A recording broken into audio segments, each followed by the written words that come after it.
Au moment où la vaccination annonce la fin de la crise sanitaire, elle n'annonce certainement pas la fin des crises économiques et sociales qui en résultent.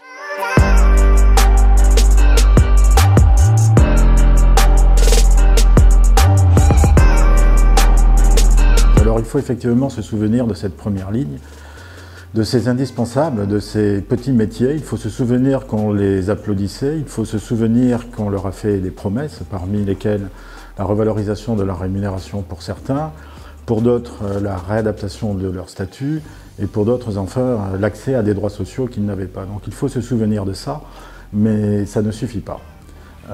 Parmi ces petits métiers, nombreux n'ont pas d'avenir. Le cas des caissières de la grande distribution est assez illustratif. Nombreuses d'entre elles n'échapperont pas à l'automatisation. Alors, il faut, dans la perspective de la sortie de crise, pouvoir leur offrir les moyens de rebondir.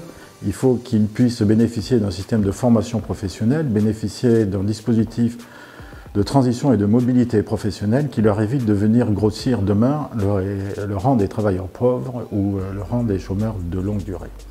Alors, à l'issue de la crise et dans la perspective de la sortie de crise, ce n'est pas simplement la politique publique de santé qu'il faut repenser, mais c'est aussi un certain nombre de politiques publiques, parmi lesquelles, très certainement de façon prioritaire, la politique qui garantit les conditions d'accès et de maintien dans l'emploi.